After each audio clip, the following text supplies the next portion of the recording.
Yes, Alžbeta, you can start. Good morning, everybody. I hope you are prepared for the third day of our conference. It's Friday, but we are going to work. For the opening, we will have the roundtable. The roundtable is under the title COVID-19 and Reflections on the Summer of 2021 from the Field. We will have 4 panelists and the moderator, who is René van der Duim. And now I'm going to pass the word to him. So René, please, the floor is yours. Thanks very much, Alžbeta. Good morning, everybody. It's a pleasure to be here and to have a webinar on post-COVID developments in tourism. Actually, it's the third one. About a year ago, we had a similar one discussing the pandemic in 2020, and we also had a seminar on developments in Africa later that year. For now, I would like to introduce the 4 speakers, and I would like to invite the 4 speakers one by one to present themselves. May I give the floor first to Anya? Good morning, everyone. My name is Anya Niewierra. I'm the General Director of Visit South Limburg. We are a tourist board, the oldest in the Netherlands. We were founded in 1885, so I'm a very old lady already. But Visit South Limburg is a partly commercial foundation. For 35% of our income, we are dependent on 17 municipalities, and 65% is commercial. We are responsible for the advocacy for tourism in our region, for the branding, touristic branding of our destination, tourist product development, route management, event management, market research, and information supply, of course, over web and our 35 information points. And as for South Limburg, it's the most beautiful part of the Netherlands, of course, and it's the only region with hills and with a French-German culture. So that's my introduction so far. Oh yeah, and I'm the director of this wonderful company since 1993, so for 28 years. Thank you very much. Okay. May I invite Keegan? Hi, good morning. My name is Elizabeth Keegan. I'm the managing director of Lloret de Mar Tourist Board. And I don't know if you know Lloret de Mar. Lloret de Mar is one of the leaders destination in Spain, in the north of Spain, in Costa Brava, just 1 hour away from Barcelona. So I'm leading the tourist board since 2015, and we have a huge challenge as we are a destination that started in the market in 1950s. So it's been a tough way, and we really work in the positioning of our brand of Lloret de Mar. Obviously, all our team, we're 17 people in the tourist board.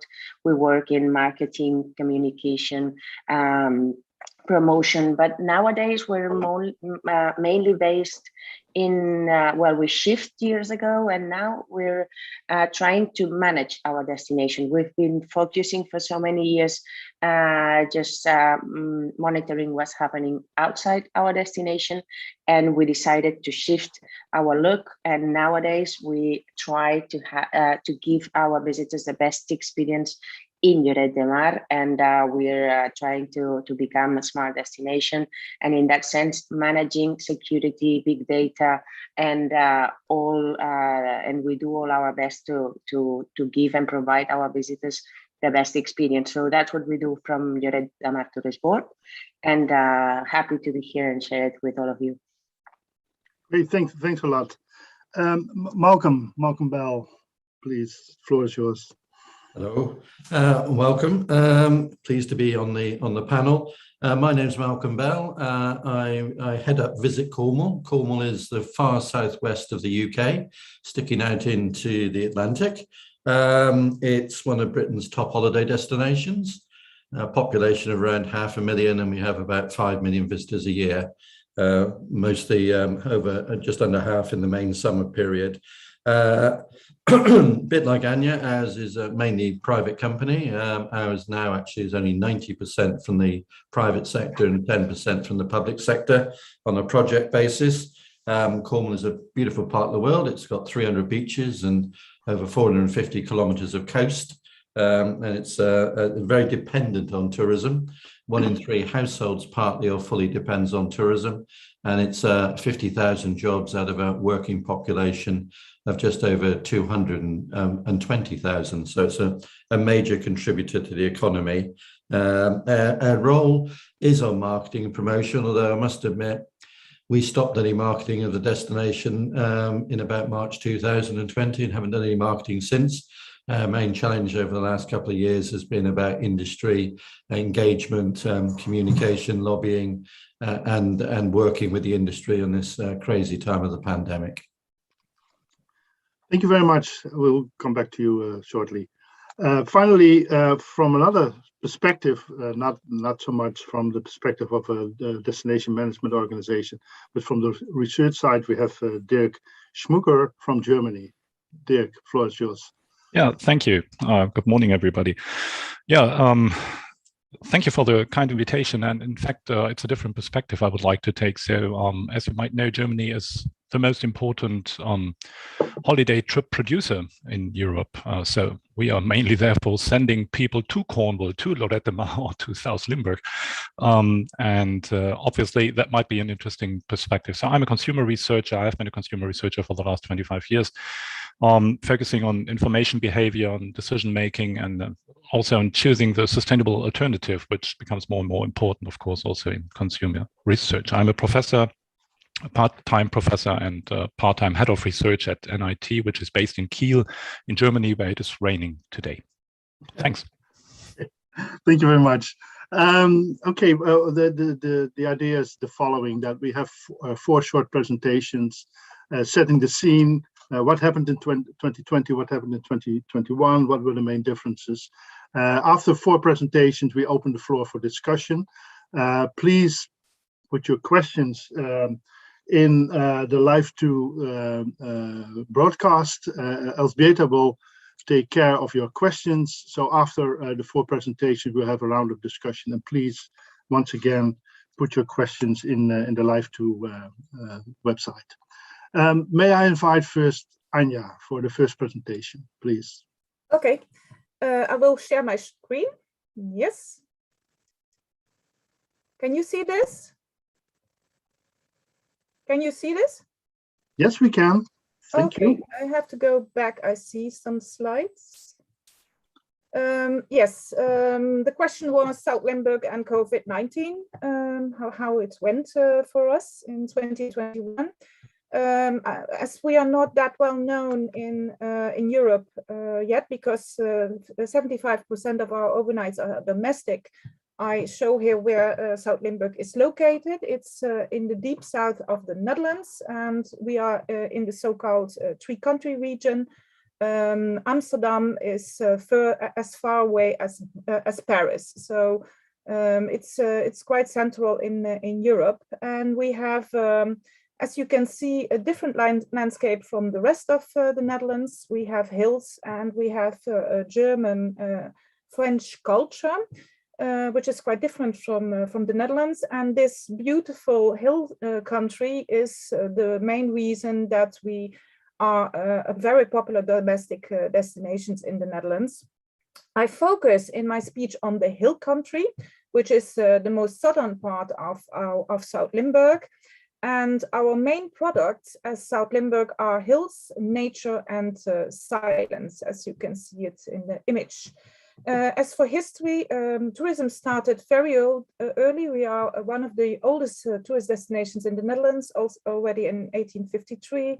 We are small, only 25 square kilometers, but the turnover, like Malcolm in Cornwall, is huge, 2.2 billion industry-wide. 22,000 people work directly in the sector. That is not exclusive shops and all overflow. Overnights, we have 6.3 million.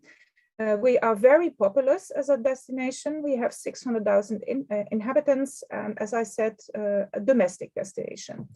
Well, we had some challenges, you could say, over COVID. The first we had after the March 15, 2020, all the restrictions were announced, that our national government came with a financial support system for our sector. And it was at the end initially fully focused on Amsterdam, you could say, the Amsterdam type of tourism. So the incoming tourism on Schiphol, our main airport, on big business hotels. As we in the rural area of South Limburg and most rural destinations in the Netherlands mostly have small, I would say, papa and mama companies. And people who have B&B but also have a job, small holiday homes, and initially there was no financial compensation which was tailor-made for them. So we lobbied for that, which was successful. Then very new for us was the cooperation with the so-called security region. That's a crisis team. Things changed quite here in the way you dealt with what you had to communicate. So we were put under the security region, and our work became quite different. Like Malcolm also said, we went from directing guests from hotspots to hidden gems, because we didn't want to have our guests on the hotspots. That could be dangerous in the transmission of the coronavirus. So we went from promotion and information to persuading people and guiding people to other places which are less known. So we developed new routes, new campaigns, and new teams to realize that. You could say that we have had some winners and losers over COVID. The winners were the rural areas in South Limburg, the holiday homes, the small hotels, the B&Bs, the restaurants with large terraces. They did very well. But we had some losers too, that were the cities, the business hotels in the cities, the group accommodations, congress accommodations, small restaurants with no terraces, events, culture, catering, and attractions. They were the losers and are still losing at this moment. So the challenges of COVID. So what went also? We were creating awareness for the COVID-19 policies, so the restrictions. We were collecting data about guest movements, because we had to know where were the hotspots, where were people coming together. We developed a central knowledge point for our municipalities and our SMEs, so that they could look there for new reports, new facts and figures about COVID and developments and trends. We developed reservations tools for small attractions, as in the Netherlands, you could only visit attractions when you had a ticket on a time slot. So we developed that for small accommodations then, and we tailored new networks on all levels, on national and regional level. We met people we never met before, and we discovered also cross-sectoral new alliances, like with the regional product sector and the sector of culture, etc. Now, the summer of 2020 was extremely crowded in the hill country. It really became overrun. And for the first time, really intense, our inhabitants revolted against tourism, which was not a part of the inhabitants did, which was quite a thing you can imagine. So the first for the hill country, which is in tourism already for 150 years, realized it had entered the orange phase of over-tourism. This is a model that was made by the National Council of Livability. And so we entered last year this orange phase, which is quite scary for a destination. And COVID actually was a catalysator for new developments. So it was a game changer. And we learned some lessons last year and this summer. So the hill country looked over tourism actually in the eye, including last year and this summer, we had guests that do not fit with the product of nature and silence. So, and that was conflicting with those who come for this experience.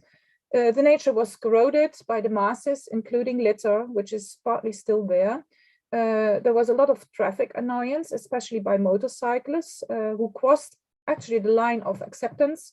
There was a shortage of good data that became visible. So we started Project Data for Tourism. And the mono market in Netherlands, where our domestic was always convenient for us and an advantage during COVID, but it will be a disadvantage after COVID. So the urge is there of exploring new markets. And then my last slide, the new networks inspired us and brought new knowledge. Decisions in quality projects were taken very quickly and unanimously. So like improving the walking infrastructure and the development of a South Limburg magazine with Meet the Locals. So normally we saw that certain decisions on a political level took quite long, and this time it was faster because there was the urge of COVID. What also was a very an advantage is that the economic and social value of tourism became visible for those who were not yet really aware of it. And I think one of the best things that came out of COVID, let's be positive, because it's not positive COVID, but let's take the good things out of it, is that greening South Limburg became accepted as the road to travel, including investing in quality instead of quantity. So we stepped over discussions about it. It's now generally accepted that we want to be a green destination, is my impression. So thank you for your attention. Thanks very much, Anya. And interesting to find out that in 2020 you had a problem of over-tourism, because so many regions, of course, were confronted with under-tourism, to put it that way, and so that's interesting. Just one, sorry. In the hill part. Yeah. Just one question before we move to Eli. Were there major differences between 220 and 221? Not in visitors and things like that. There was one big difference, is that during January, February, and March in 2020, so before COVID started, we usually have no occupation of relevance, bad occupation. As for January, February, and March 2021, we were quite good booked, and we were booked by people who normally go to Austria, Switzerland, or France for skiing. And well, they took our hills as second best, you could say, because there was still these restrictions and the orange classification of other European countries. So they stayed in Holland and they chose our hills as a skiing destination. So. Okay. Thank you very much. Okay, we move over to Elizabeth, please. Thanks, René. And thanks, Anya, for sharing your experience with all of us. I mean, it's been a challenge for everyone. I'll try to see if I can share on my screen. Just a second, sorry. Fine, can you see it? Yes, we can see it. Fine. The thing is not about the content of my presentation. It's only several images trying to be a little bit illustrative and show what we've done for the last year and the difference from 2020. Mainly, I was saying our destination is a destination that it's known as a holiday resort, but the thing is that we've been working for so many years in the transformation of a mature destination and in the diversification of several products.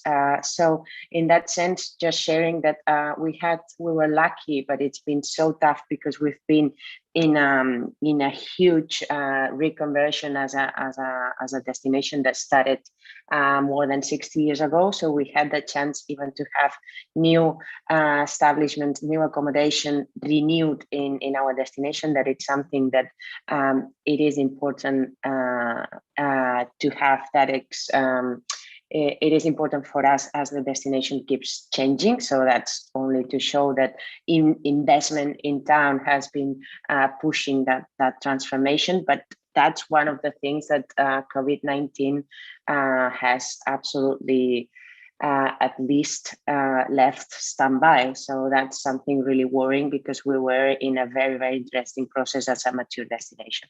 So regarding the work we've done as the tourist board, that in our case, I didn't say it before, it's 100% public. It belongs to the Lloret de Mar Town Hall, but we keep always pushing and working with the industry, with the private sector. We were the first destination in Spain. In that case, the picture you can see is all the industry presenting the first comprehensive plan of prevention measures that we introduced in 2020. So this year in 2021, we were already prepared in order to be a safe destination. That was not something that could differentiate us from other destinations, as we did all the huge work with all other colleagues from other destinations in 2020. So we kept the work we did with the industry in 2020 this summer, regarding measures, regarding education, regarding all the projects we had prepared in 2020. And then after that, we also had news for our visitors and for the industry this 2021. So one of the news that we prepared for the season was the COVID test center. We decided, we receive a lot of people from all over Europe, so it was important to make it easy for them and to give the best experience having a test center in Lloret de Mar, a public test center, the only one in Spain, trying to make affordable all the different tests that our clients from France, from Germany, from the Netherlands, that they needed to go back home. So I don't know how it was in your destinations, but in our case, all the private clinics or medical centers were obviously having all these tests, but they were so expensive. So we tried to organize this public center, and it was in one of our sports facilities where the track and field is. Every single day we've received around 100 people per day, and we have all the electronic way of booking this COVID test, and it was something that it was important for us to make it affordable, to make it easy for the people visiting our destination, not domestic Spanish market because you don't need it, but obviously this proximity and domestic market that we call France, one of our main markets.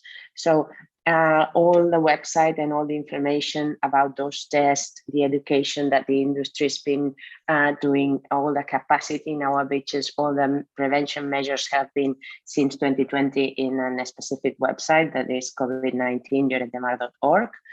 And obviously all the messages in our destination were something strategic for us. We maintained the campaign we organized last year that was Be Careful, Be Happy in Lloret de Mar. All our establishment, all the industry, all the city was dressed, let's say, with this campaign.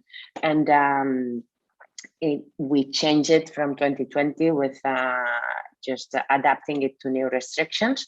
But you could find all the information trying to share all those safety messages with the people visiting us. We kept one of the initiatives that we had last year, that it was bringing our people from the tourist office directly to the beaches, trying to give the messages and the information about measurement, about the measures, about the beaches occupancy, about all the offer in the destination, safety, culture, and safety nature that we were sharing with our visitors. That was important for us, taking all our people to our visitors and not waiting for them inside our 4 tourist offices.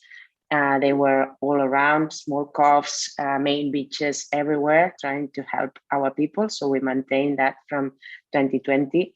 And obviously, all the being or trying to become a smart destination, all the information about the beaches occupancy was available online, in our app, everywhere, all around. And you could find every single hour the state of our beaches and trying to make our visitors' decision as easy as possible. Obviously, all the regulations that we have in town regarding smoking, etc., was also part of our campaign. Be careful, be happy, and then. In that sense, we maintained from 2020 that specific plan of education regarding the new hygiene for this new season, as we made a huge push last year, and we had 8,000 people connected, 8,000 people from our destination connected to that educational program. So we repeated in 2021 just to renew all the messages and all the regulations. But mainly, one of the things that it was more important for us this year that we've made a huge push, it's the digital transformation plan that we organized from October till March. And we had 70 professionals from our industry taking part of this specific master that we organized with one of the most experts in digital transformation in the touristic industry, that is Rafael de Jorge. So we had more than 70 professionals from 52 establishments and 4 incoming agencies that took part of this master. Every single day during the whole winter, we shared together all these educational program. And there were a lot of initiatives that came out from this digital transformation plan, obviously regarding COVID and check-ins, check-ins online, check-outs online, all the procedures that you could organize digitally, a lot of new initiatives regarding sales, commercialization online. Obviously, the regular promotion was not available last year. You couldn't travel anywhere. So we made a huge push in order to keep our destination updated in digital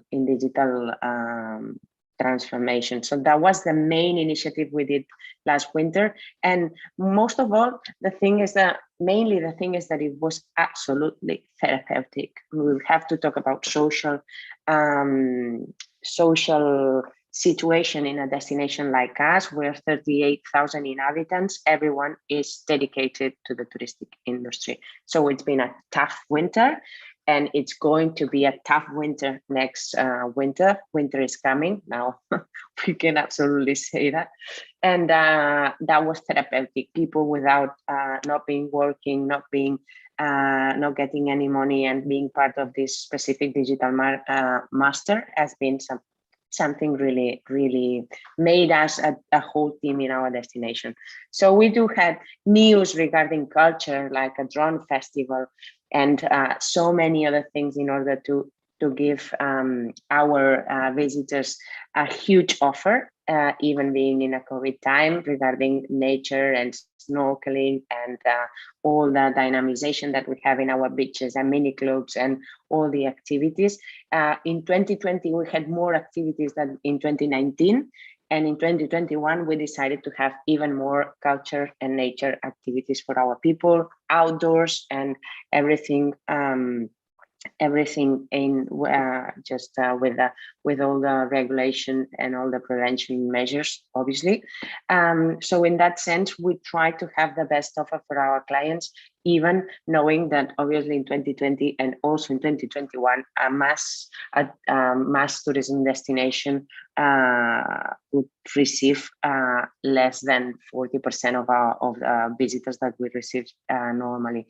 So just to sum up, this 2021 we received we receive people from the domestic market, Spanish and French, our main markets, but we've missed so much the rest of our European clients or the rest of our European visitors in our destination. Challenges, parking and security, all that domestic market in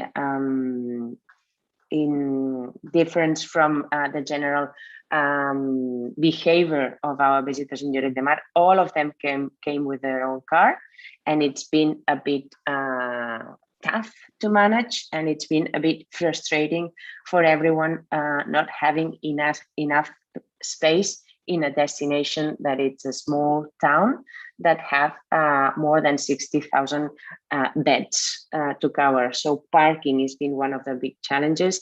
Trying to manage that frustration, it's also been a big challenge. And then mainly security. In Spain, we had a lot of restrictions, obviously the last 18 months, but also this summer. So we had night curfew at 12:30. So we had nearly 5,000 people at 12:30 on our streets, not really understanding that they weren't able to stay outside. So all the police in town has been doing a big effort in order to control that big amount of people and the restrictions that we had in Catalonia, in our region. This night curfew, the restrictions about restoration have made a huge challenge in order to manage the noise, and mainly the local and visitor balance. That is something that for us is strategic, because we have a huge pressure as a small town of 38,000 inhabitants, and as a destination that has 6 million overnight stays and 1.5 million visitors in a regular normal year. So in that sense, the thing is, we had more people than 2020, which was not difficult.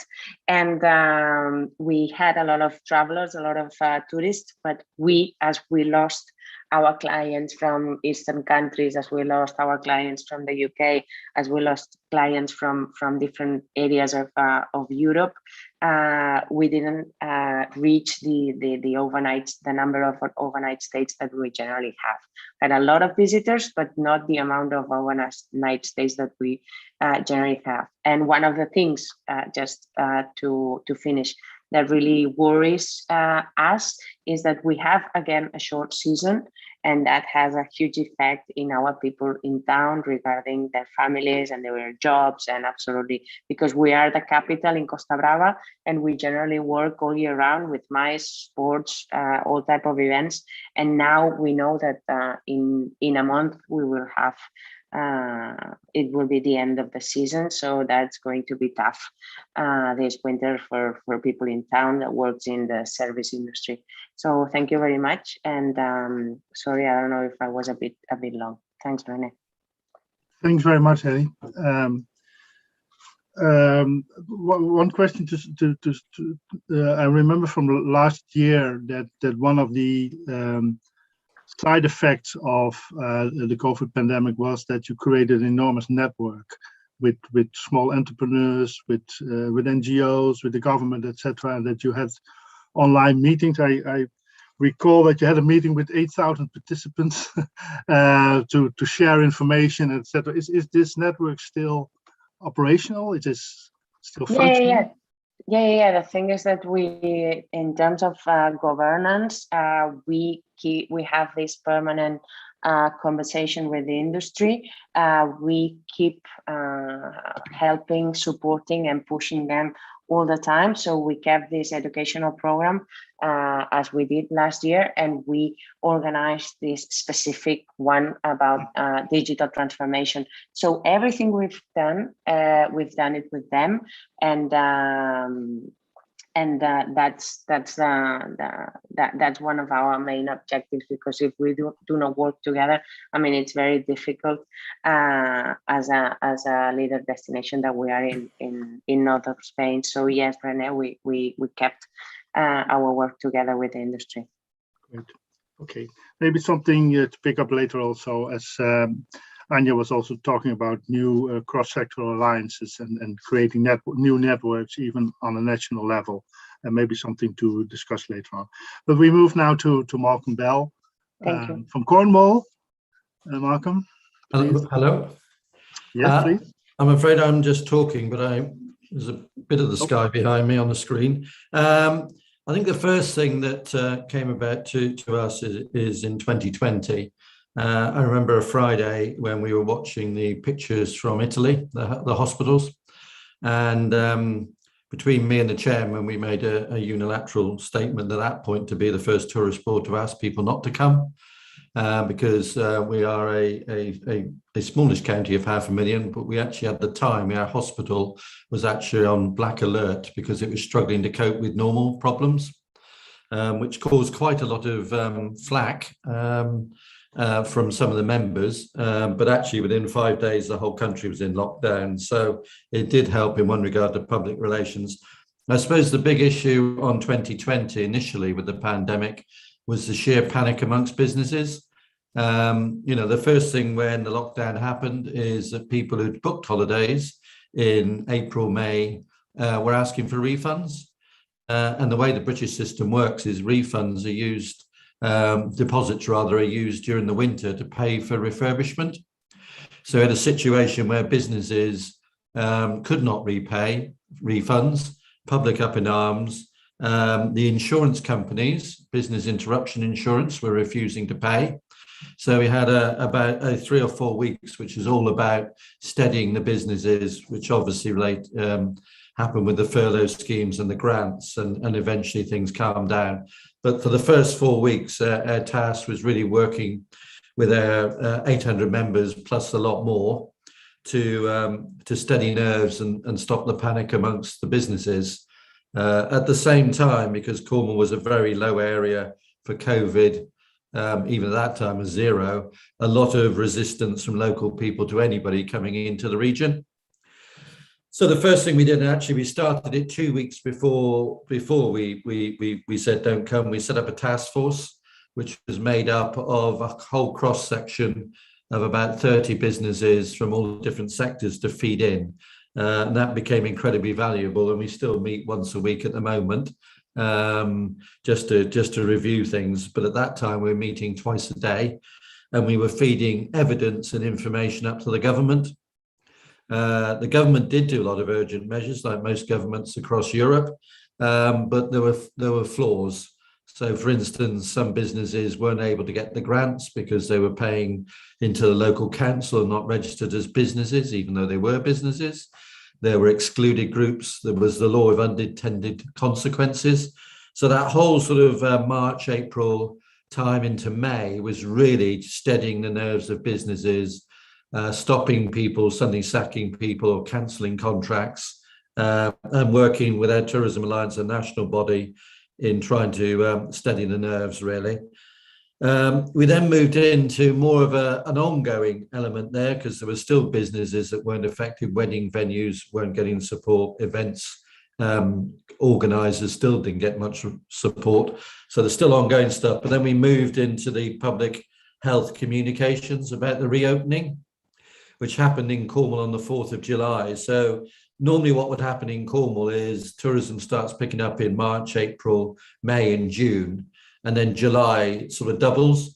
But it went from empty beaches only being used by locals to full-on tourism within 1 day. And there was a huge backlash from the population, who at that time, again, the infection rates per 100,000 would be 5 per 100,000. I'll give you a comparison this year coming up. So a lot of resistance that the diseased people were coming to Cornwall. So we had quite a lot of management of communications to the public, but also to the visitors. That said, I mean, the interesting thing is all the panic that went on in July steadied as the infection rate never grew up above about 20 per 100,000 by the end of the season. For us as an organisation, just as we were taking a sort of a minor break, in other words, going from manic just to very, very busy, I got called into a meeting and to be told that we were going to host the World Leaders G7 Summit the following year. and then we had to organize 12,000 accommodation rooms without telling anybody. So it's sort of, it was an interesting day of thinking what else can happen. The major issue during the summer was the COVID safe procedures. Things often around Europe, bubbles, social distancing, service at tables, no big live events.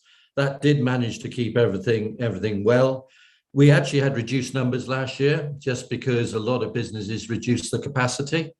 So we probably ran at 90% through the summer. Everybody was looking forward to a good autumn. And then we had the lockdowns again. And I don't know what happened abroad, but we had this system of tiers, 3 tiers in different postcodes. And every 2 days, the tiers kept changing, and they were producing real tiers. So you're cancelling bookings, then new people were booking, then they had to cancel because they were in tier 2 and tier 3. And in the end, we had quite a challenge because there's a tier 1 area, i.e. an area with no infections or low infections. We weren't qualifying for extra business support, but actually the customers were coming from higher levels and couldn't come. So we had a real battle in the autumn to make sure that we did qualify for those grants. And then everybody started planning for Christmas and New Year. And then bang on in the run up to Christmas, everything slowly shut down again. So people lost, January, February, half term, Easter, right up till April. The challenge this year is a lot of bounce bookings from 2020 and even, and all the way through. I have to say the opening up went reasonably well. The industry wanted to keep the 2020 restrictions. As I said, we're a low infection area. Luckily, the vaccination program in Britain kicked in at the right time. And it did really kick in at the right time, would have been even better 4 weeks earlier. So the summer came along, we were, quotes everywhere, rammed. We had everybody with Airbnb and other letters opening up accommodation, moving out, staying with relatives. We had pop-up campsites. We've had about 20-25% extra visitors. Very similar problems with Anya, with litter, car parking, congestion. Then we had a mass of infection rate rises in Cornwall. Some areas in Cornwall in the last month have been at over 3,000 per 100,000. Actually, Cornwall would have been a red list country if it had been a country on its own. That although the hospital is coping really well, and we're now down to 500, but still in places over 1,000 per 100,000. The challenge with that was loss of staff. So this summer, challenges has been over tourism. Has been not enough staff, thanks to Brexit. I know that's a self-inflicted injury on our part. But also what we had is the pingdemic. So if somebody went out, a lot of youngsters went out and they were pinged because they were in close contact on the British app, they had to stay home. So suddenly businesses were shutting, understaffed. Businesses deciding they can't do lunch service because they have to protect the kitchen staff because they're overworked. So we've had a challenge of too many visitors, lots of visitors who wanted to go to Spain and other places where there's guaranteed sunshine, and we haven't been able to deliver the sunshine. So a lot of grumpy visitors, quite at times aggressive visitors.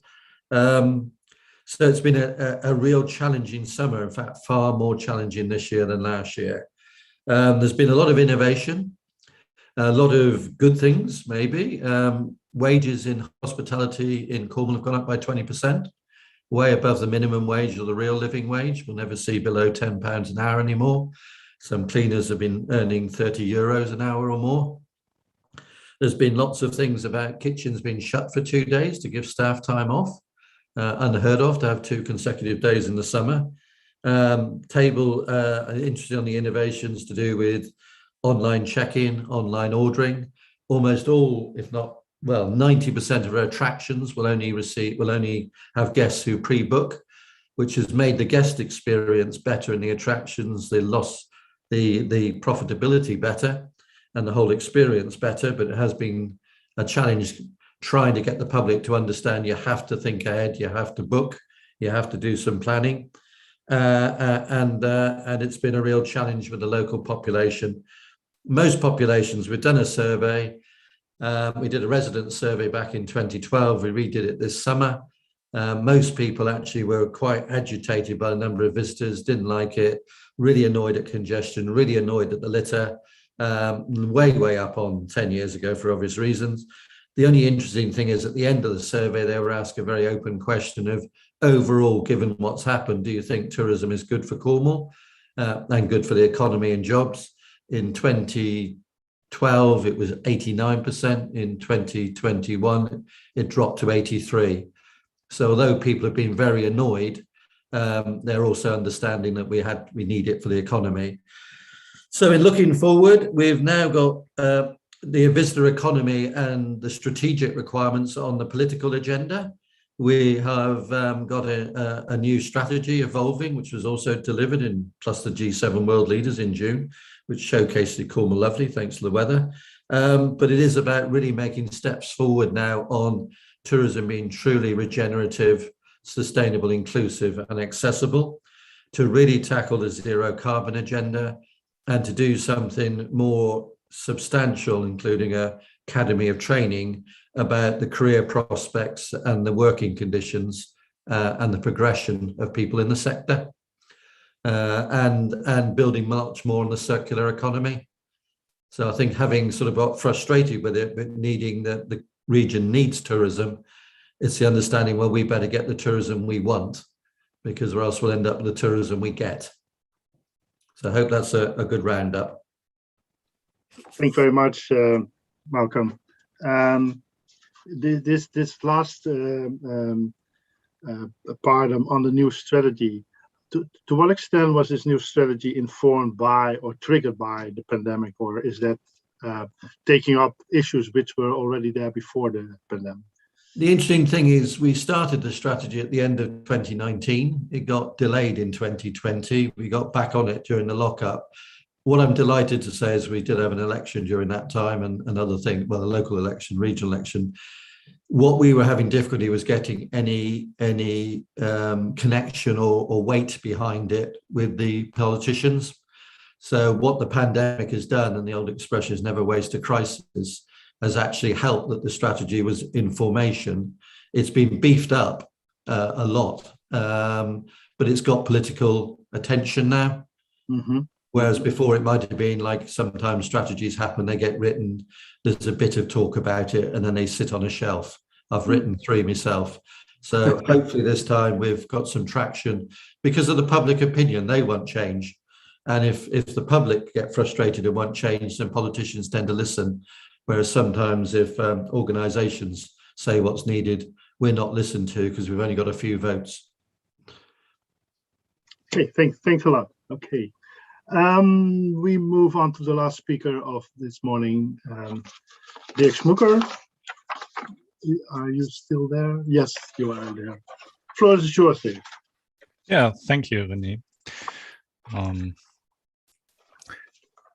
Thank you for 3 other speakers. That was actually very interesting to hear something from the destination perspective. And as we said before, my perspective is a different one. I will look at Germany as a source market, at least mainly. We will see. The main source of information I can present data from is this one. It's called Reiseanalyse. It's an annual survey, and it's in the market, or it has been in the market since 1970. It's produced annually, and what we usually do is that we ask about 8,000 people in January about what they did last year, and then we have 2 online waves over the year, and we extended that a bit under the COVID pandemic. So we still do face-to-face interviews, and we did the last wave in December 2020 and January 2021, which in itself is a message. Because you have to see interviewers going to households and saying, hello, can I do an interview? And everybody is wearing masks and we are in full COVID. But they managed anyway. We did not do 8,000 interviews, but only 6,000, 6,200. But yeah, at least it was feasible. It was uncertain whether they could be done until the beginning of December. What we also did was a number of online waves based on access panels, and the last one was in May 2021. And there will be two again in this year, September and November. The September wave will be in the field beginning next week, so I cannot report data from that wave, obviously. But from the May wave, I can report some data. So let's have a look at 2020 first. Here's the holiday trips from the German source market, 2018, 19, and 20. So first, the number of holiday travelers, that is the people who take a holiday trip 5 days or longer, it went down from 55 million to 45 million, so going down by 19%. And the number of holiday trips, the trips taken by these people, went down from 71 million to 51 million, so it went down by 29%. And that is a problem for many destinations, mainly in Europe and mainly in the Mediterranean, as we heard from Spain a few minutes ago, because about a third of these trips usually go to the Mediterranean, and they did not go to the Mediterranean in 2020. Also, the average expenditure per trip went down from about 1,000 euros to less than 900 euros, so a minus of 38%. You can see the long time series, and you can see that we are, in terms of volume of holiday trips in the German market, back to the level of the early 1990s. The rise in the early 1990s, you can see there is, of course, is because of the German reunification. So Germany became bigger suddenly, and suddenly more holiday trips were taken. And you can also see a little step around 2010, and that is purely methodological, because until 2010, we only had Germans in the survey, in the survey sample. And from 2010 on, we also had other nationalities living in Germany and speaking German, and that explains this little step. And if you look at this time series, you can see that there is not too much movement in the holiday market in Germany. So holiday trips from the German source market are not a growth story. That's a bit different when we look at expenditures. Expenditures went up over the last decades, of course, because inflation also went up. But in fact, expenditures grew a little bit faster than inflation, except for the year 2020. Here, the expenditure went down per person and per day. And in combination with less trips taken, of course, the overall expenditure went down to a record low of 45 billion euros. Okay, that was long holiday trips, 5 days and longer, what you can call a real holiday trip. But there are also these short holiday trips, 2 to 4 days long.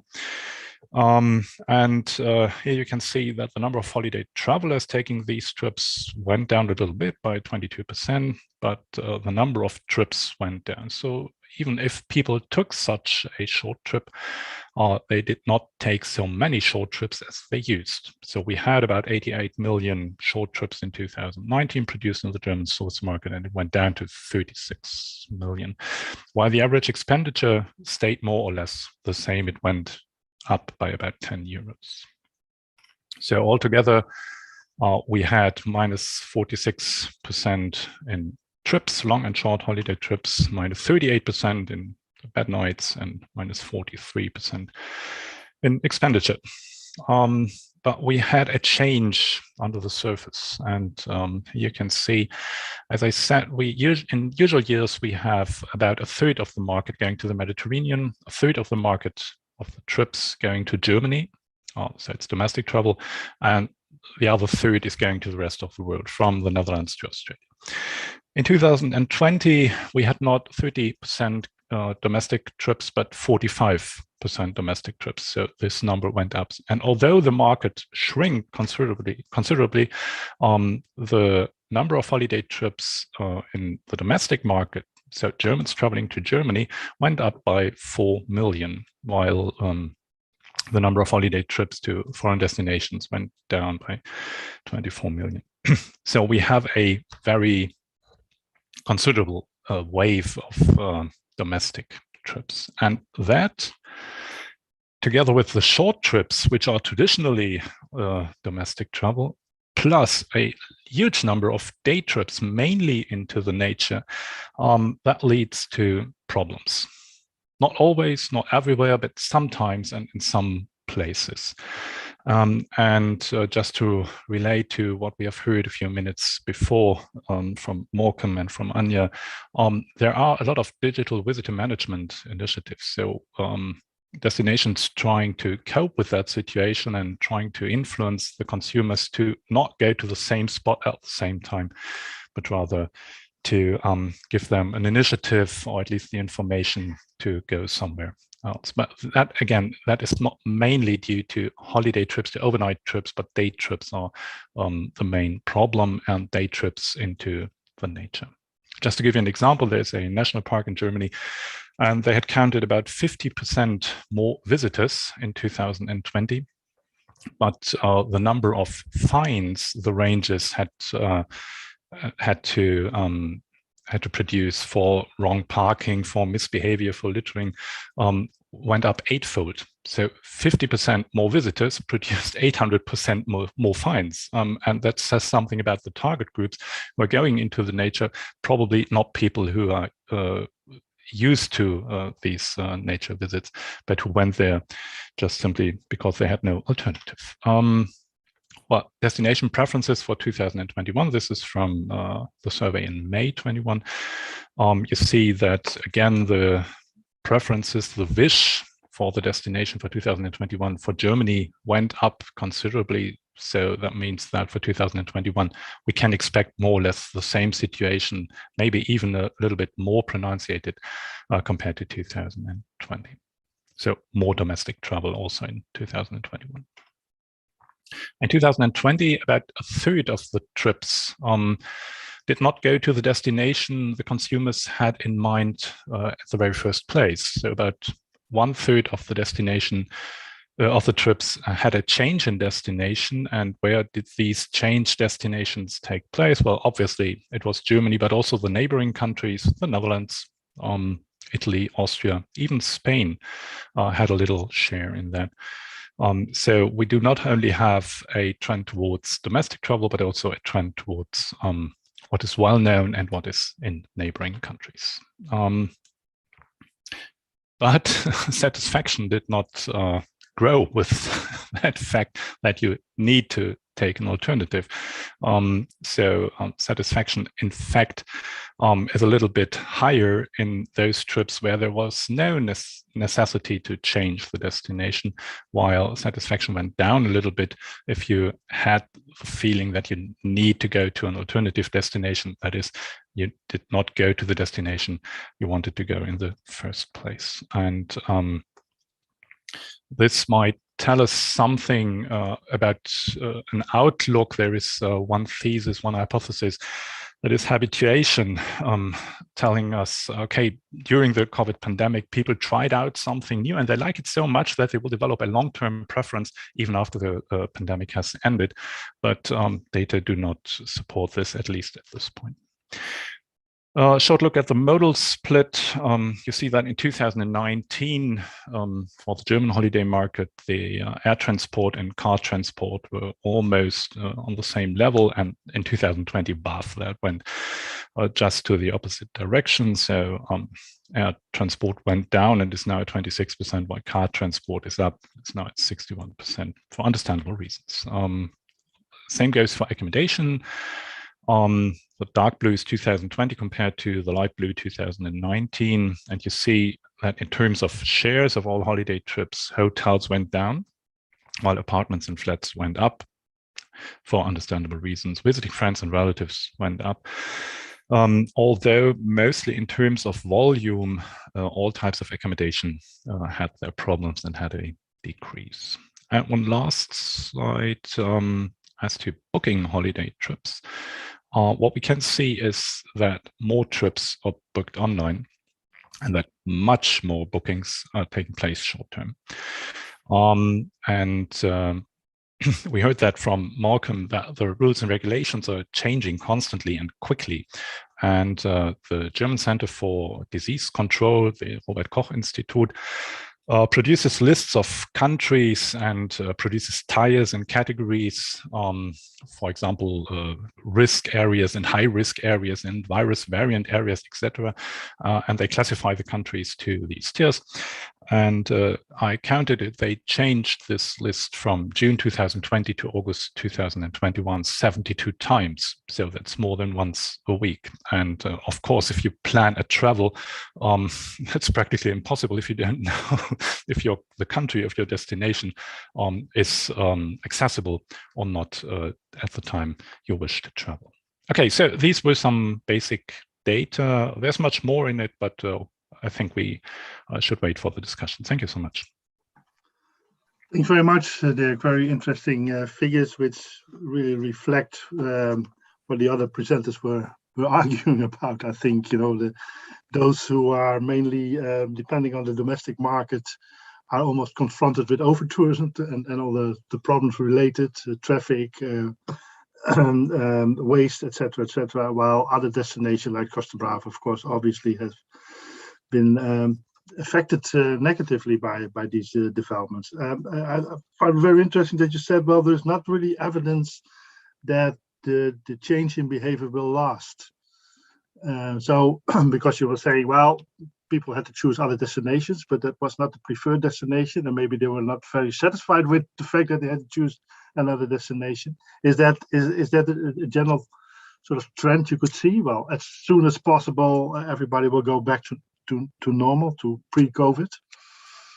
Yeah, maybe we could talk about that a little bit later when we come to the outlook part of it. But mainly there are two hypotheses. One is recurrence, so let's go back to where we were, and one is transformation. And habituation is one argument for the transformation part. There are others also, and we heard some of them.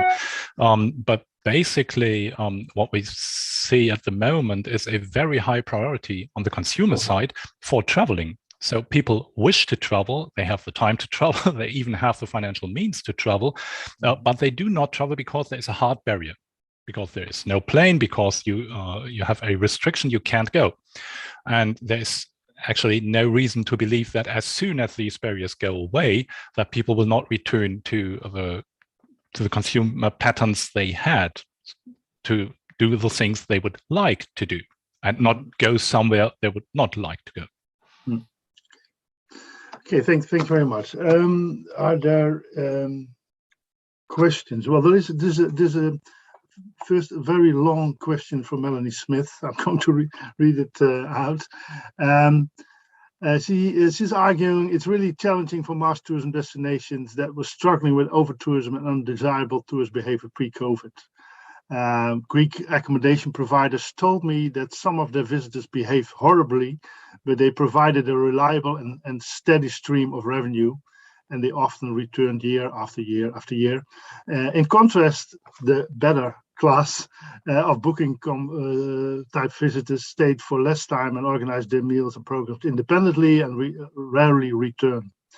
Do the speakers have any views on this? And maybe that's a question maybe first for Eli. Costa Brava, where it's not fully comparable, but a little bit comparable maybe to the Greek accommodation providers. Yes, in that sense, well, in our case, specifically in Lloret de Mar, the thing is that we are used to, one of our challenges has been the over-tourism for so many years. So 2020 and 2021 has been on the other side because we receive less people that we do generally. That's Lloret de Mar. But it's true that our region, Costa Brava, the behavior has been completely different. The central part and the north area of Costa Brava, they work only during summers. There are very small destinations, very cozy and small destinations that always work with domestic market, mainly from the Barcelona area. So they've been absolutely crowded. And in terms of sustainability, those small destinations that confirm the whole area of Costa Brava, they've been struggling so much. So we have different perspectives in the same area because we've been touristic classical destination from the 60s, and other small villages all over Costa Brava, like Tossa, Cadaqués, Calella de Palafrugell. They're very, very small, and they've been struggling a lot. So there's a huge debate also from Universitat de Girona that you work and you collaborate with them regarding sustainable mobility, because all of us have talked about those problems with mobility and parking, and it's been quite frustrating to manage all those grumpy, as Malcolm was saying, and frustrated visitors and clients. So yes, but that's another, regarding the behavior of those clients, René, as you were asking, it's been tough, but it's been very, very, I think that's my personal perspective. It's something that we have in our society, because we have had those problems with clients from France. We have had those problems with clients from Barcelona. We have had those problems with clients from all over Europe. So I think maybe COVID-19 and maybe regarding values, we think that as a society, we're struggling regarding social behavior. So yes, we have had all these challenges in Costa Brava too regarding those clients. I must say, mainly in our case with clients from France, but also in the rest of Costa Brava with young people from Barcelona paying a lot of money for their accommodation and coming from very wealthy areas in Spain. So I think there's a huge problem with the values of our society and the respect regarding our environment. Any other reactions to this issue from the panel? Welcome. I'm finding it quite fascinating that we're all having the same challenges with visitors. I think something has happened to people in the pandemic, whether it's been in lockdown and not been socially mixing, but people have seemed to have turned very selfish and very stressed, and it doesn't take much to trigger them. So I'm finding it quite interesting to hear that we're all suffering similar problems of the mental state of customers. I'm trying to think of a better word, but it's and we've had real challenges. We had to bring in mental health teams in Cornwall, because people working in hospitality, as the name suggests, means you want to please people, you want to delight people. So we had to run courses on conflict resolution because suddenly there were policemen and people being aggressive and you couldn't appease them. We've had hotels that have now thrown people out to protect their staff, because otherwise the staff will walk if they don't feel they're being protected from aggressive customers. And these are hotels paying €400 a night. So they're not, there's only incidents, but incidents we've never had before. But generally, something in this pandemic has made people go to a strange place. Yes, and what I don't know if you have this development here in the Netherlands, certainly in South Limburg, a major part of our working force left the hospitality business. So we now have a shortage in our region of staff who work in our business. Restaurants have to close on certain days. Managers have to clean up rooms because there is no one to clean. There is no one to do the garden. So there was really a problem on that. And I was, Malcolm was doing his comments. I thought maybe it's also because of the behavior last year of the guests we had also, which were not the type of guests partly we used to have here. So I don't know, is this a European phenomena or is it just in our region the case? Dirk, maybe from Germany, we do have exactly the same problems. We see that in the market. We had a radio discussion 2 days ago, and there was a hotelier who said, "I'm not afraid that I will have no guests. I'm afraid that I will have no staff." And yeah, so there is a long-standing discussion on this lack of staff, but it now, after or in the pandemic, it has become really an emergency situation. And what Malcolm said, bringing in mental health teams, I'm a volunteer firefighter and technical relief agent. And of course, we do have mental health teams after some emergency happened, and maybe that's a bit the same situation. So we are really in an emergency situation. And if you imagine that you have a hotel, that you have a restaurant or whatever, so you have put all your life into that establishment and suddenly it's gone because you have no guests. That's really a mental health problem. Yeah. Ailey, before I go to, I was looking at my screen for questions coming in, but before I go to this question, Ailey, did you have this, because what Anya and Malcolm were describing in the destination, the lack of staff, etc. Was there also, let's say, a transfer of jobs in your region, that people went out of tourism to other sectors and don't want to come back? Or well,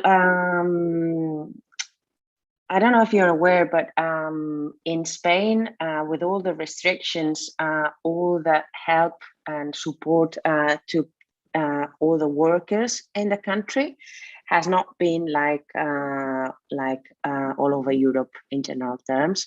So it's been very, very tough for our people. And in our region, or specifically in our destination, we're 80% dedicated to tourism and well, to services and to hospitality.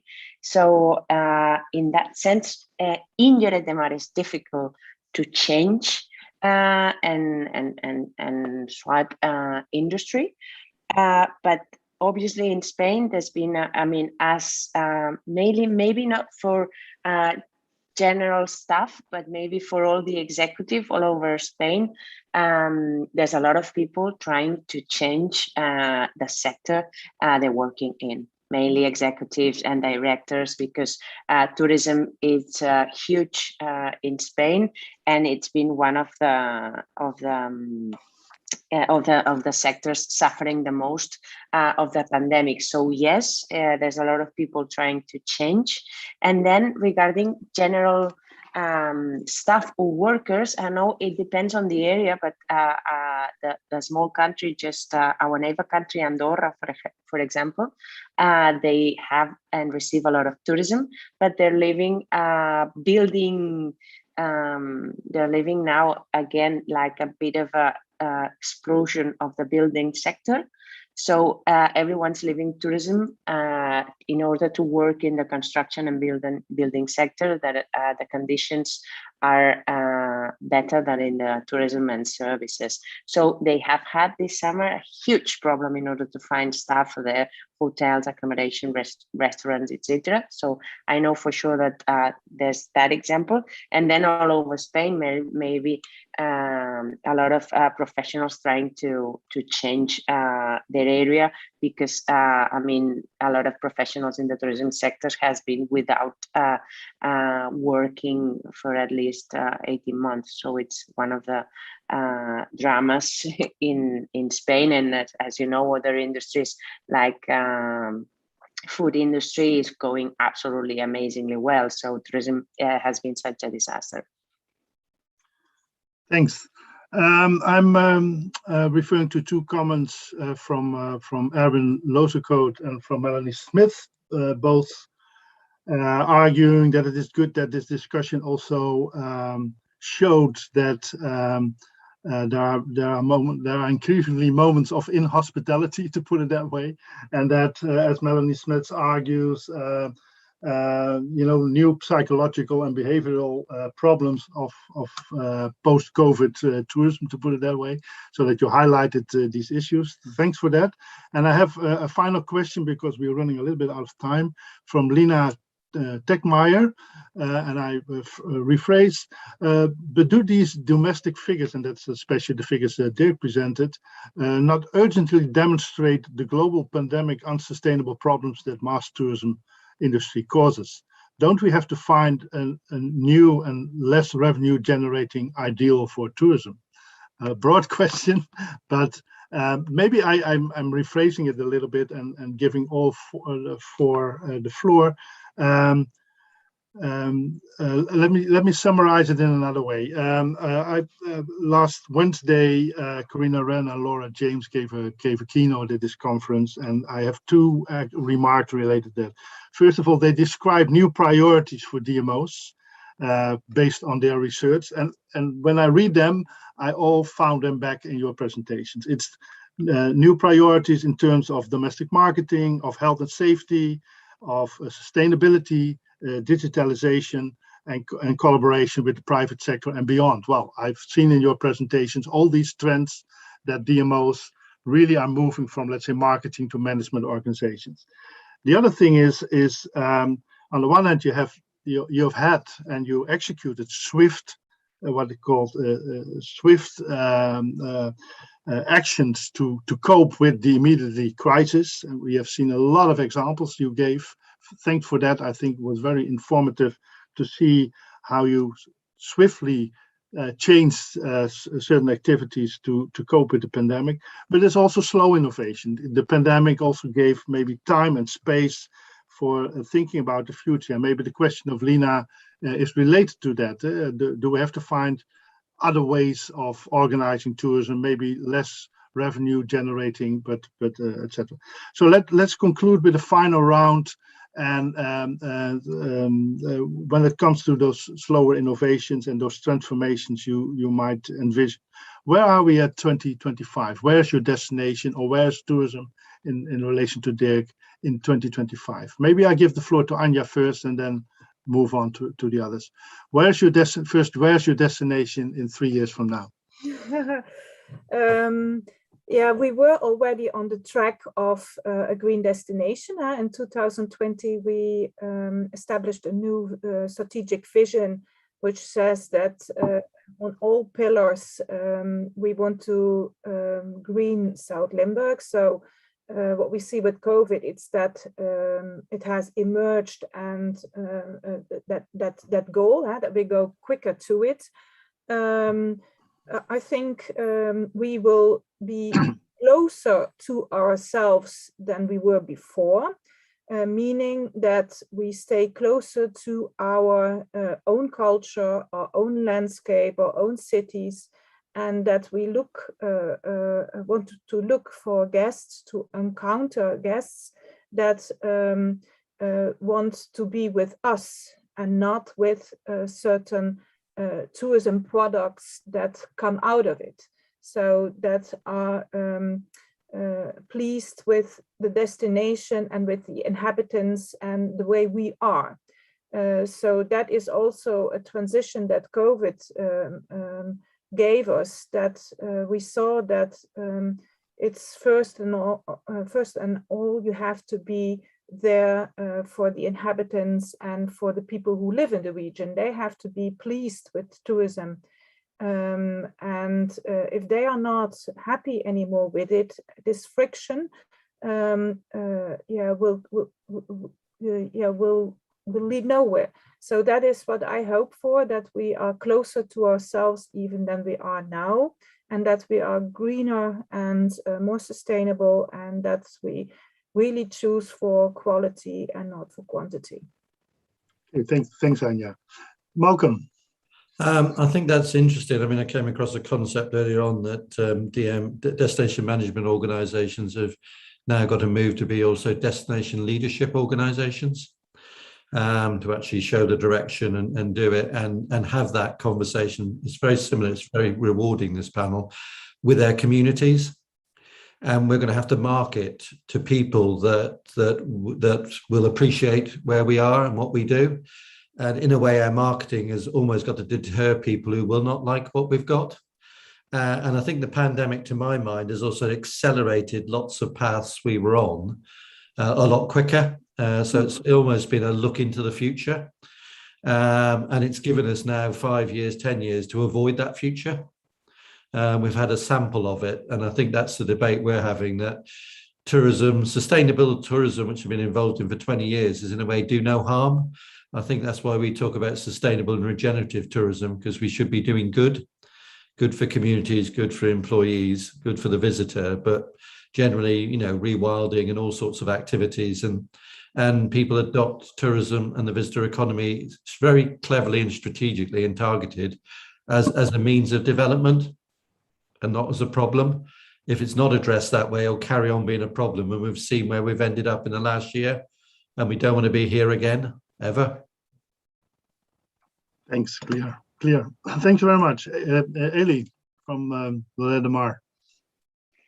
I absolutely agree with everything shared by Anya and Malcolm. Absolutely everything they said. So I just, the only thing that I can add is that for us, being a mature destination, pandemic have changed it all, because our clients do not want to go or stay in a hotel with 2,300 people in the same restaurant, in the same pool. So it's going to be very tough in the Mediterranean for holiday resorts like we are. Obviously, we have accommodation with small boutique hotels with 19 rooms, but we have resorts where there's nearly 3,000 people. And the demand after the COVID, they want to stay in an apartment, in a holiday house with their friends or with their families, and be safe and enjoy the nature and the environment. So we will keep working towards 2025 in terms of governance with locals and the industry and public administration, and obviously taking into consideration our visitors, trying to build and regenerate our destination and have a value proposal for them in order to give an answer to their needs. But it's going to be tough with our model, and not only in Lloret de Mar, I mean mainly in the rest of the Spanish coast and other Mediterranean destinations, working through sustainability and trying to keep our beaches alive because of the climate change. The ones, as Malcolm do, the ones that we have beaches, and our beaches are one or the main attractions or the reason why people is visiting us.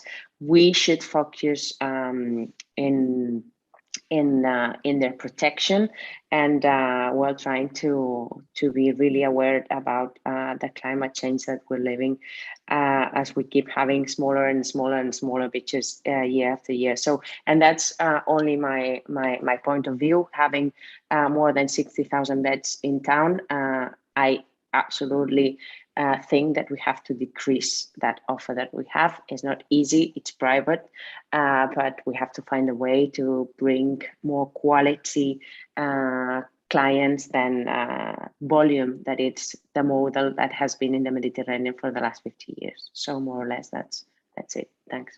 Thanks, Ellie. Finally, Dirk. Yeah, I would like to share my screen again. That's our perspective on the development until 2030, because we're currently writing a trend study that has a time horizon of 2030. So we talked about this recurrence side. Everything is going back to where it was. That might happen. What we hear on conferences like this is that people constantly talk about transformation. So the transformational power of the COVID-19 crisis. And we asked ourselves, what could be arguments or reasons why a transformation could happen in the market? And these are the 5 boxes we came up with. The first one is relatively easy. It's capacity shortage, like no staff, no planes, no hotels, whatever. So there's no capacity. Capacity cannot be reactivated as quickly as the tourism demand grows again. Might be. Habituation, we talked about that. So under the crisis, people explore something new and they like it so much that they develop a long-term preference. Might be for some of them. Then we have tourophobia. This relates to what Ellie just said. People do not want to stay with 2,300 others in a hotel on a cruise ship or whatever. So they are afraid to catch some virus when they are traveling to Papua New Guinea or wherever in the world. So people get more cautious. And then I think the most interesting point are the last 2 boxes, and we must be very careful that we do not do a misattribution of the COVID-19 effects. Because what we frequently see and hear is that people talk about sustainability as a normative idea. And I take what Malcolm and Anya said as an example for that. People who see that this industry has to change, and they see that for a long time. This industry has to change. Tourism is not good for the environment, and it has to change somehow. And now this COVID pandemic comes, and now's the right time to change something. And that would mean to confound the effect and the reason, because obviously COVID is not the reason that there is something that has to change, but it's the effect side, basically. But still, there is this little blue box, the value shift catalytic, that's what we called it. And it might happen that people develop a new value setting, Malcolm said a mental state, that people tend to think more about what's happening in our world. What's going on there? What are we doing to our world? And people might think that although climate change and the COVID pandemic do not have anything to do with each other. I mean, COVID would exist without climate change, and climate change would exist without COVID. But maybe there's a common reason behind that. Maybe it's globalization. So climate change would not have happened so fast without globalization of our economy. And the virus would not have spread so fast without the globalization in travel. So it's a very soft factor, I know that, but it might happen that consumers change their value setting, and that in that way, COVID is not the reason for something, but a catalytic in something that's taking place anyway. And we have the problem at the moment that we cannot give a number tag on the importance of this factor. We would like to do that, but at the moment it's quite soft, but we have a lot of indicators that it is there. But still, for us in the short-term perspective, that is 2025, 2030, we still see that the recurrence hypothesis will be the more important one when it comes to holiday trips from the German source market. At least that's what we think at the moment. Things are changing rapidly. Thanks a lot, Dirk, for this great summary, actually, of our discussion, and it opens the door again to let's say another webinar in a year from now, and then see in which trends we see, and if some of the ideas about the immediate future and the longer future are becoming reality or not. I'm due to time. I'm sorry, I have to stop this discussion. Thanks so much, Anya, Eli, Malcolm, and Dirk, for your contributions, and hopefully we can continue this a year from now and have another discussion and see what happened in 2022. I now give the floor to Daniel Binder, if he is there. Yeah, he is there. I couldn't see you on the screen, but now you are there. Great, because the last part of this is a small presentation on the 2023 conference in Austria. Daniel, the floor is yours. Thank you. So can you hear me? Yes, I can hear you. Okay, thank you. I share my screen, and I hope you can see the screen now. Okay, yeah, thank you for the invitation. Good morning, and it was great to listen to the discussions and workshops so far. So I'm allowed to present the Atlas conference in 2023 in Austria. And Daniel, the screen is not shared. If you have something to show us, then at least. Yes, I have. So it should be. Sorry. Now it is shared. Yeah, now it's shared. Yeah, okay.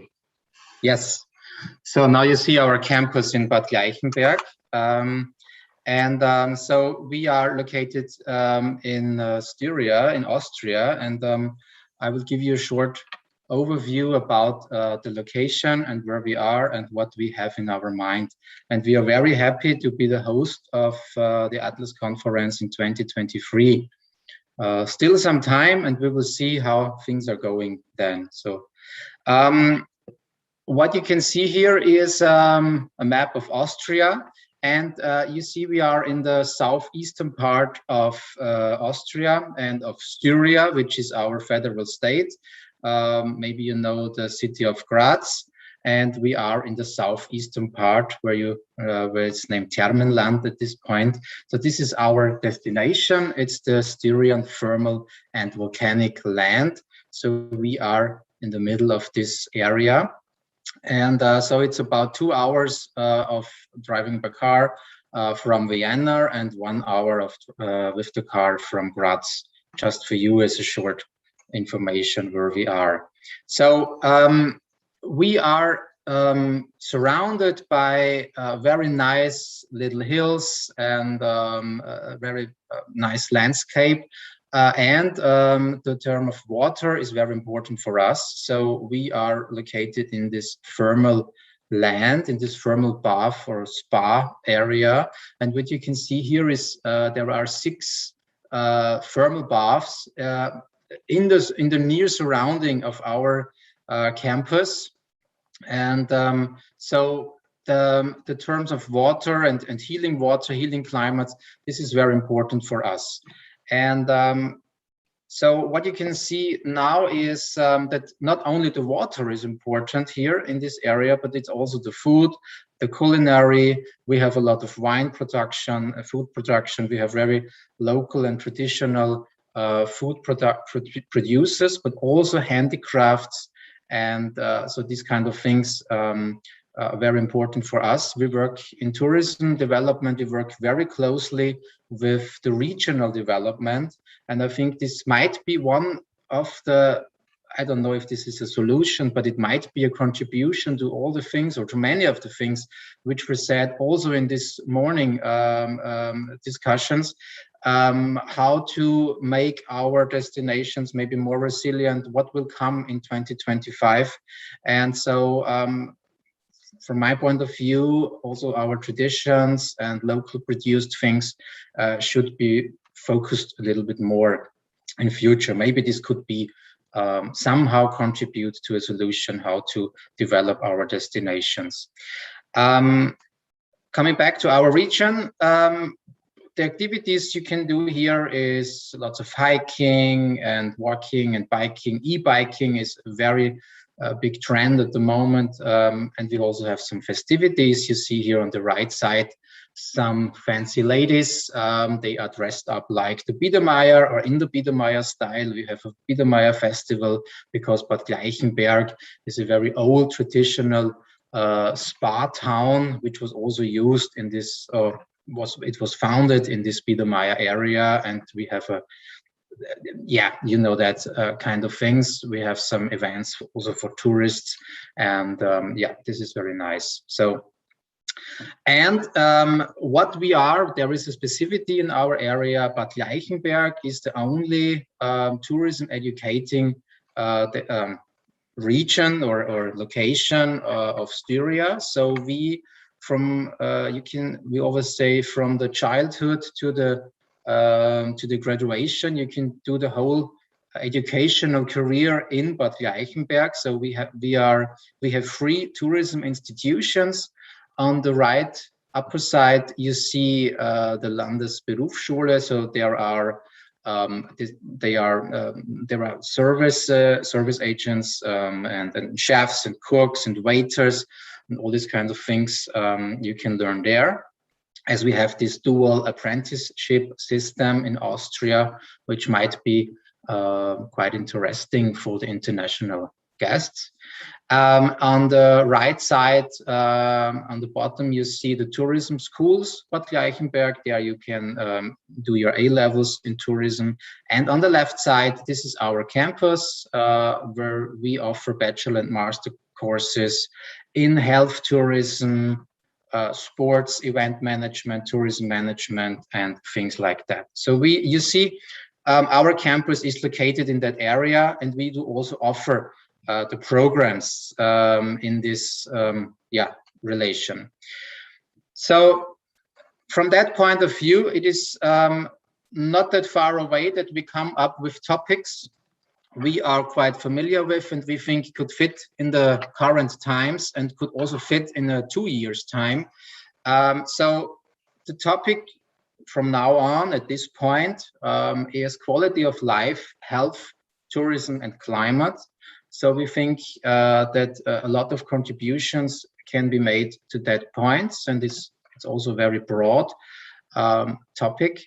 And we made also in the application some suggestions of workshops where we thought this could be, but I think this is also in discussion about innovations of sustainable tourism, resilience in healthy destinations, design thinking, climate-friendly tourism products, mindful hospitality, sustainable events, quality of life, healthy destination in sustainability. So you see, these are just some proposals, and so we think yes, there will be some discussions also about that in our organizing team, but we are quite far away still, and this is why these are just proposals. But there is one thing we want to have, and we want to organize our meeting as a so-called green event. In Austria, we have this organization. It belongs to the federal state of Styria, so here it's Steiermark, the green event. So this is a certification from the Austrian Federal Ministry of Tourism, Agriculture and Sustainability. And so you get a certification, and the event is also evaluated. So what does it mean? It means that we focus on avoiding waste.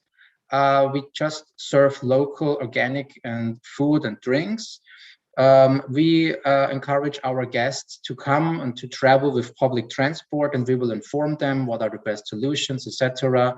Also in terms of CO2 compensations, and we will have digital solutions for the attendance too. I think this could be in the new normal when we're doing conferences, and we are thinking of having a keynote speaker from Australia, and so we would propose to have the lady in that case on a digital way with us, and so we will also stream it.